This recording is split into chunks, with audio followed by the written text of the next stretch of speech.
महाकुंभ से पहले प्रयागराज में अचानक हड़कंप मच गया। खबर आई कि आतंकियों ने एक ट्रेन में लोगों को बंधक बना लिया है। आतंकी अपने मंसूबे पूरे कर पाते उससे पहले योगी ने महाकुंभ में उतार दिए कमांडो, एनएसजी कमांडो। एटीएस और प्रयागराज पुलिस फौरन एक्शन में आ गई। पूरे स्टेशन और ट्रेन को कमांडो ने अपने कब्जे में ले लिया। ट्रेन के अंदर कमांडो रेस्क्यू में जुट गए तो बाहर पूरी मुस्तैदी से मोर्चा संभाला। बारी बारी से सबकी तलाशी ली गई। संदिग्ध आतंकियों को तुरंत शिकंजे में ले लिया। कमांडो के इस ऑपरेशन में एक आतंकी ढेर हो गया और 3 पकड़े गए। बाद में पता चला यह आतंकियों से निपटने का मॉक ड्रिल था। मतलब यह महाकुंभ में कड़ी सुरक्षा व्यवस्था की वानगी थी और योगी के इंतजाम का ऐलान भी था। अगर महाकुंभ में कोई आतंकवादी आएगा तो वो जिंदा नहीं बच पाएगा। अब आपको बताऊं, महाकुंभ में जिस एनएसजी को लगाया गया है, एनएसजी खास ऑपरेशंस के दौरान ही तैनात की जाती है। यह है एनएसजी कमांडोज।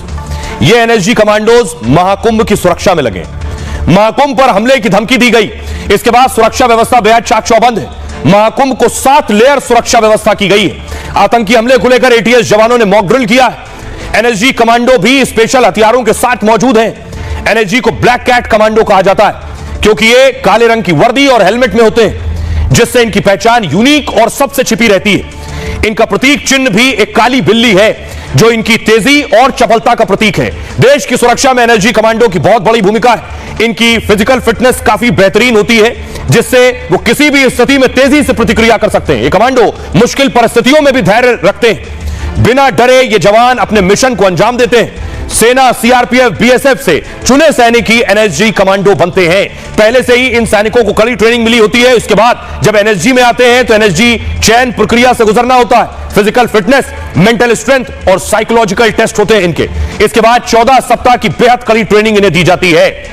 योगी आदित्यनाथ आज महाकुंभ में थे, सुनिए जरा क्या कुछ कह रहे हैं। और प्रयागराज के महाकुंभ के बारे में तो कहा जाता है कि मनुष्य तो आएंगे ही दुनिया के, लेकिन मनुष्यतर जीव भी और तमाम योनियों में जन्म लेने वाले, वहां पर रहने वाले देव योनि की जुड़ी हुई आत्माएं भी इस अवसर पर प्रयागराज कुंभ को उसका साक्षी बनने वाली है।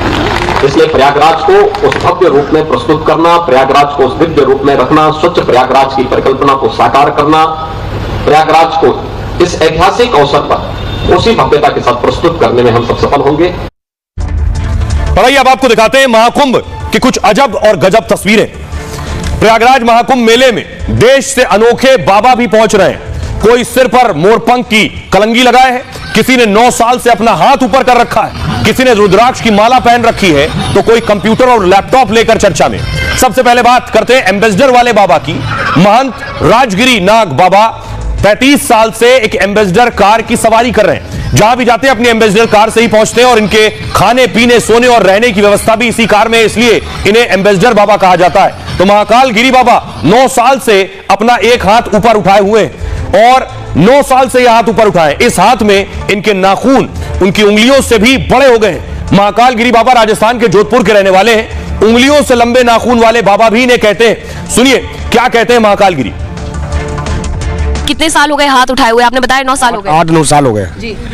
आपने क्या सोच करके ये संकल्प लिया था? धर्म जुड़े हैं, स्नान धर्म के लिए। अब ये महाकुंभ का आयोजन